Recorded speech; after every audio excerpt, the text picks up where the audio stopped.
بسم اللہ الرحمن الرحیم۔ السلام علیکم ویورز۔ سوشل میڈیا ریاستی بگوڑے مولانا فضل الرحمان عمران دار ججز کی جو ناکام ہوتی ہوئی سازشیں اور پھر حکومت عمران خان کی سول نافرمانی کی جو تحریک ہے مجوزہ، اس کو کیسے ناکام بنائے گی، اندرون خانہ جو ہے وہ کیا چل رہا ہے، اس پر آج جو ہے وہ بات کریں گے۔ سب سے پہلے تو میں آپ کو یہ بتا دوں کہ مولانا فضل الرحمان کے ساتھ جو وزیر اعظم کی ٹیلی فون پر گفتگو ہوئی ہے، اس کا نتیجہ آپ اسی ہفتے دیکھ لیں گے، اور جو مدارس رجسٹریشن بل ہے وہ دوبارہ پارلیمنٹ سے منظور کروا کر صدر مملکت کو بھیجا جائے گا۔ ہوا کیا؟ رکا کیوں؟ دستخط کیوں نہیں کیے گئے؟ اور مولانا فضل الرحمان کو اندھیرے میں کیوں رکھا گیا؟ یہ وجہ اس کی یہ ہے کہ جو صدر مملکت کے لیگل ایڈوائزر ہیں، نامور وکیل ہیں عرفان قادر صاحب نے رائے دی کہ جناب یہ جو مدارس ہیں یہ چونکہ تعلیم کے زمرے میں آتے ہیں، یہاں پہ دینی اور دنیاوی تعلیم دی جاتی ہے، تعلیم ایک صوبائی معاملہ ہے، صوبائی معاملے کے اوپر وفاق قانون سازی نہیں کر سکتا۔ تو انہوں نے صدر مملکت نے لیگل ایڈوائس مانی اور کسی کو بتائے بغیر خاموشی سے یہ بل قومی اسمبلی کو واپس بھجوا دیا۔ وہ انتظار کرتے رہے، ظاہر جب بل منظور ہوتا ہے اس کا گزٹ نوٹیفیکیشن جاری کر دیا جاتا ہے، صدر کے دستخطوں کے بعد وہ جاری نہ ہوا تو پتہ کیا تو پتہ چلا جی وہ تو بل واپس آ گیا۔ تو اس کے بعد پھر مولانا کا غصہ جائز تھا۔ اب رانا ثناء اللہ نے بھی یہ کہا کہ وزیر اعظم نے بھی یہ دانی کرا دی کہ مولانا کو ناراض نہیں ہونے دینا، کیونکہ 8 دسمبر تک کی دھمکی دے دی غفور حیدری نے کہ 8 دسمبر تک پاس کرائیں ورنہ جو ہے وہ دمادم مست کے اندر ہوگا۔ حالانکہ کل 8 دسمبر ہے اور اتوار کو تو ساز و نادری اجلاس ہوتا ہے۔ بہرحال اجلاس ہو جائے گا، رواں ہفتے ہی ہو جائے گا، اور اس کے بعد اس کو پاس کروا لیا جائے گا۔ مولانا کو نہ تو اپنے ہاتھ سے حکومت جانے دینا چاہ رہی ہے اور نہ ہی جو ہے وہ جانے دینا چاہ رہی ہے تحریک انصاف والے۔ حالانکہ تحریک انصاف کو اچھی خاصی مولانا صاحب نے باریک واردات کے ذریعے ناکام بنایا جب 26ویں آئینی ترمیم میں انہوں نے ووٹ دے دیا، اور تحریک انصاف یہ سوچتی رہی کہ یہ شاید ووٹ نہیں ہوئے گا، لیکن مولانا نے اپنی شرائط کے اوپر اپنی شرائط کو منوا کر وہ ووٹ جو ہے وہ دے دیا۔ ابھی مولانا کو گھیرنے کی کوشش یہ ہے کہ یہ ایک مرتبہ پھر گرینڈ الائنس بنانا چاہ رہے ہیں۔ یہ پہلی ایک وہ تحریک تحفظ آئین پاکستان محمود اچکزئی کی سربراہی میں بنائی تھی، اچکزئی کو انہوں نے بالکل کھڈے لین کر دیا، تو وہ بیچارہ ویسے ہی بس وہ صرف نام کا چیئرمین تھا، وہ تحریک شروع ہونے سے پہلے ہی بڑھ گئی۔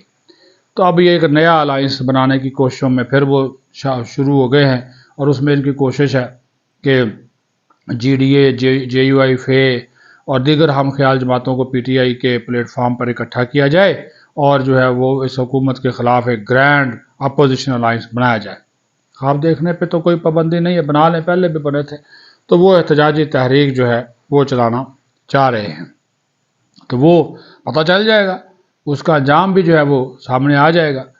تو یہ ایک ان کی کوشش ہے اپوزیشن والوں کی کہ یہ ایک دوبارہ اسد کیسر جو سابق سپیکر ہیں قومی اسمبلی کے، اس سلسلے میں وہ جو ہے وہ رول پلے کر رہے ہیں اور رابطے شابطے جو ہے وہ کر رہے ہیں، لیکن لگ نہیں رہا کہ یہ بیل منڈے چڑھے گی۔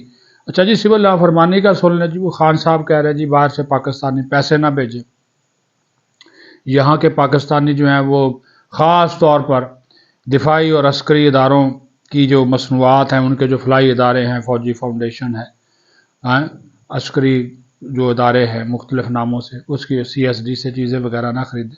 اس کا الٹا اثر ہو رہا ہے، ان مصنوعات کے جو دام ہیں وہ بھی بڑھ رہے ہیں، اور ان کی جو ہے وہ پروڈکشن ہے وہ بھی بڑھ رہی ہے اور ان کی سیل بھی بڑھ رہی ہے، وہ تو فارغ ہو گئی. اب اپنے ملک کے فوج کے خلاف انڈیا کی ضرورت نہیں ہے.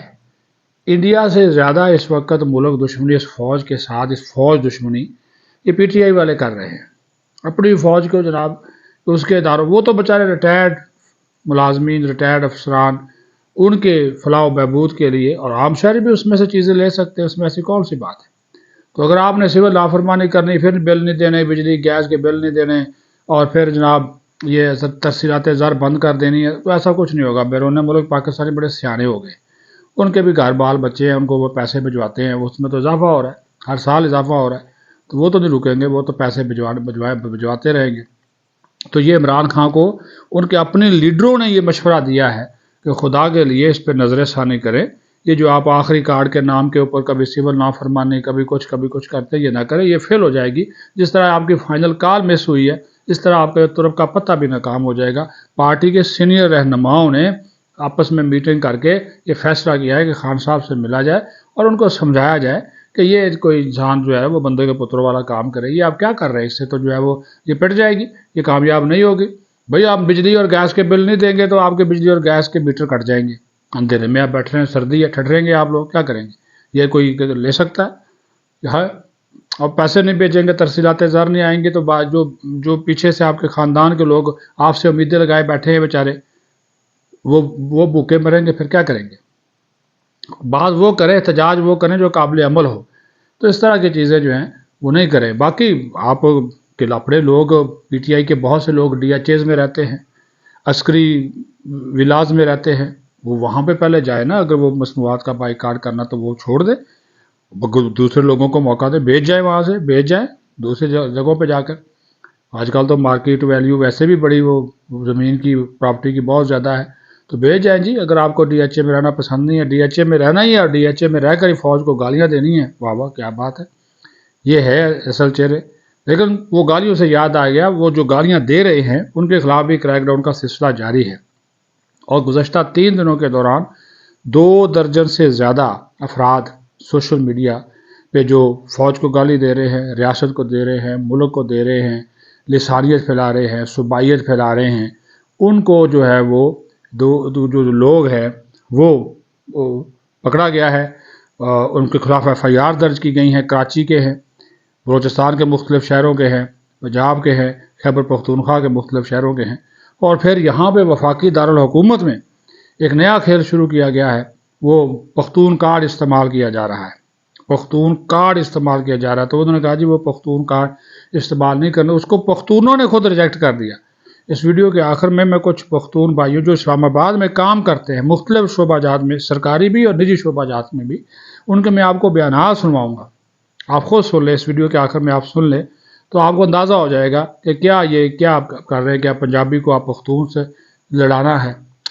پنجابی ہے، پختون ہے، سندھی ہے، بلوچی ہے، کشمیری ہے، گلگتی ہے، براہوی ہے، جو بھی ہے، یہ سارا گلدستہ ہے، مل کر پاکستان بنتا ہے. تو خدا کے لیے یہ لسانیت، یہ زبان، یہ قومیت، اس کے نام کے اوپر یہ جو آپ مہم چلا رہے ہیں، ایسا جو ہے مت کریں.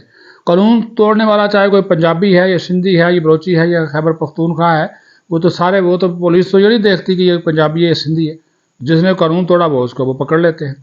تو یہ مت کرے کہ، اور یہ پھر جو ہے یہ اس سے کیا ہوگا؟ کچھ بھی نہیں. تو یہ جو کھیل کھیلا جا رہا ہے، اس کھیل سے باز رہے. اس سے کوئی فائدہ نہیں ہوگا، نقصان ہوگا، آپ کا بھی نقصان ہوگا. باقی جناب بشرا بی بی کے بیان کے بعد تو ہاہاکار مچی ہوئی ہے. اس نے کہا جی میں تو اکیلی، مجھے چھوڑ کے چلے گئے، یہ سارے چھوڑ کے میں اکیلی ڈی چوک پہنچ گئی 12:30 بجے، نہ بندہ نہ بندے کی ذات. اب اس کے اوپر دے بیان، بذاتے دیتے پھر رہے پی ٹی آئی والے. تو وہ تو بھائی جو ہے وہ بالکل خاموش بی بی صاحبہ نہیں رہ رہی، وہ تو جناب جا رہی ہے. اب وہ جس کے گھر گئی ہیں، وہ اس کے بارے میں بھی سوشل میڈیا پہ عجیب کاری قسم جانی میں ان کی اپنی گاڑی سے وہ ٹکرا کر وہ ان کی جو ہے وہ شہادت ہوئی تھی. تو ابھی وہ کچھ لوگ کہہ رہے چلیں جی، جان جو بھی جیسے بھی جائے، جان بہت قیمتی ہوتی ہے، ہم اس کے اوپر کوئی بات سیاست والی بات ہی نہیں کرتے. یہ تو سوشل میڈیا پہ کہانیاں جتنی مرضی چل رہے، اللہ تعالیٰ اس کو رحمت کرے. لیکن اب لاشوں پہ بھی سیاست پہلے کی جاتی رہی، وہ ڈرامے کیے جاتے رہے. وہ ابھی تک 278 بندے پھر اب کہا جا رہا ہے جی لاپتہ ہیں. وہ جو لاپتہ ہے ان کو عدالتوں میں پیش کر دیا گیا. وہ لاپتہ افراد کی اگر کوئی فہرست ہے وہ سامنے لائی جانی چاہیے، تاکہ پتہ چلے کہ اگر وہ کسی جیل میں ہے یا کسی اور جگہ پہ ہے تو پتہ تو چلے وہ کدھر ہیں. وہ لسٹ بھی جو ہے وہ ابھی تک جو ہے وہ سامنے نہیں آئی. تو وہ اب ظاہر ہے اپنے اداروں کے ساتھ اپنے جو آپ کے صحیح والے ملک کے ادارے، ریاستی ادارے، ان کے ساتھ جو ہے وہ کھلواڑ نہ کریں، مہربانی کریں. فارمیشن کمانڈرز کانفرنس میں بڑے زبردست قسم کے فیصلے ہوئے کہ ملک جو ہے وہ آگے بڑھ رہا ہے تو اس کو آگے بڑھنے دیں. اس وقت کس میں آپ میرے رکاوٹیں ڈالیں گے تو اس کا کوئی فائدہ جو ہے وہ نہیں جو ہے وہ فائدہ جو ہے وہ نہیں ہوگا. باقی جناب یہ جو سازشیں کر کے اور تفریق پیدا کر کے یا خانہ جنگی کی کیفیت پیدا کرنے کی جو کوششیں کی جا رہی ہے، اور اس حوالے سے جو خود اسلام آباد میں مقیم جو پختون ہمارے بھائی ہیں وہ کیا کہتے ہیں، آپ ان کی رائے سن لیں. اپنا خیال رکھیں. پاکستان زندہ باد.